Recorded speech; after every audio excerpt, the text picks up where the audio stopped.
Permanently पक्का नहीं किया जाता, इनको 25,000 रुपया कम से कम तनख्वाह देने की शुरुआत होनी चाहिए। और दूसरा, भारतीय जनता पार्टी ने जम करके डेली वेजर्स के ऊपर सियासत की।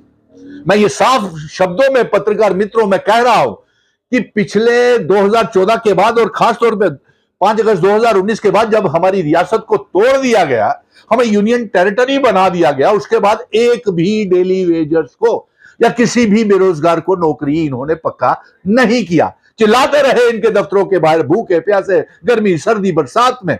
तमाम डेली वेजर्स से लेकर के जितने भी नेशनल यूथ कॉर्प्स, रहबरे खेल, जंगलात, सेहत, कॉन्ट्रेक्चुअल लेक्चरर्स, फिर उसके बाद vocational trainer, cluster resources coordinator, SPOs, और इसके साथ साथ land owners, contingent paid worker, cooks, इन्होंने सभी की अनसुनी कर दी। अब मैं आपसे डेली वेजर्स से गुजारिश करूंगा कि बीजेपी वालों को कहिए कि आपका जो 5 मेंबर का डेलीगेशन है, मैं आपने जो कदम लिया, हम आपके साथ खड़े हैं, डेली वेजर भाइयों के साथ, तमाम नौजवानों के साथ खड़े हैं।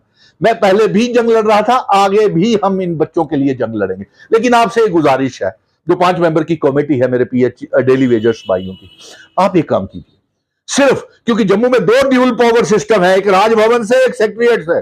राजभवन सेक्रेटरिएट के चुनी हुई सरकार को काम नहीं करने देता, और चुनी हुई सरकार लेफ्टिनेंट गवर्नर को जो प्रपोजल भेजती है वो उसको मानता नहीं लेफ्टिनेंट गवर्नर। इसलिए इनके ऊपर भरोसा करना बिल्कुल, या इनके ऊपर वो करना, यकीन करना, मेरे हिसाब से सुझाव है कि आप बीजेपी के नेताओं को खुद जो कह रहे हैं कि इनकी तनख्वाहें बढ़ाए करके 5-5 लाख की जाएं, और बीजेपी के leader of the opposition Bharatiya Janata party के सुनील शर्मा और जो हैं, इन्होंने कमेटी भी बना ली अपनी कि 5 लाख रुपया तनख्वाहें दी। किया गया आपने, चमचमाती हुई गाड़ियां, स्कॉट्स, इफ्तार पार्टियां कर रहे हैं, तमाम ऐशो आराम लग्जरीज ले रहे हैं आप लोग। तो इन मेरे बच्चों को क्या दिया आपने? लिस्टों में घोटाले, बेरोजगारी और लाठीचार्ज, जेलों में ठूसा, बर्बरता पूर्वक तमाम पीएचई, पीजीडी, पीडब्ल्यूडी के ऊपर डेली वेजर। मैं इन कमेटी से कहूंगा, राजेंद्र सिंह, ताज को, रवि हंस को, होशियार सिंह जी को, नवनीत, जितने भी है तमाम डेली वेजर, आप इनके पीछे पड़ जाइए।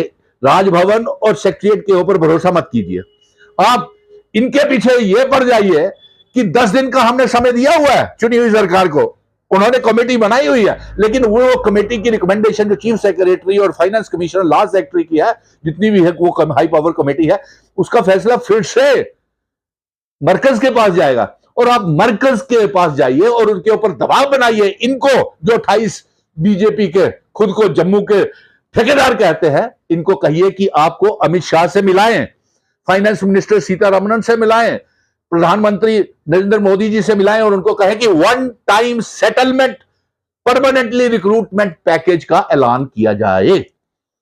अब ये कार्रवाई भी साथ साथ चलाएं, इससे आपका काम और आसान हो जाएगा। सुनील डिंपल तो जम्मू दा बेटा, डोगरा बेटा, हमेशा ही जम्मू कश्मीर के लोगों कने खलोते रहा, नौजवान कने, अवाम कने, और इन्हें जमीयत वाले ऊपर सियासत की थी। ये बाकआउट करने की किया इन्होंने, ठीक है, लेकिन 11 सालों में कितने पक्के किए ये तो बताओ। क्या इनके जो बीजेपी के जो बड़े श्यामलाल शर्मा हैं, जो कांग्रेस से गुलाटी मार करके इसमें आ गया, आपने अपने टाइम में कितने पीएचई के डेली वेजरों को और कितने आपने पक्के किए डेली वेजर, बताइए, जवाब दीजिए। आज आप चलिए, इनके जो नेता है ना, जो इनको कहिए कि हमारी उनके साथ बातचीत चल रही है, लेकिन आप हमें इस 5 मेंबर की कमेटी को होम मिनिस्टर से, फाइनेंस मिनिस्टर से और प्राइम मिनिस्टर से भी मिलाएं, ताकि उनको 1 टाइम इनकी सेटलमेंट हो जाए। और दूसरी बात मैं ये कहना चाहता हूं, हमारा जो मेरे पत्रकार मित्रों, जो मेरा असेंबली का सेशन था, ये सारा बेकार चला गया।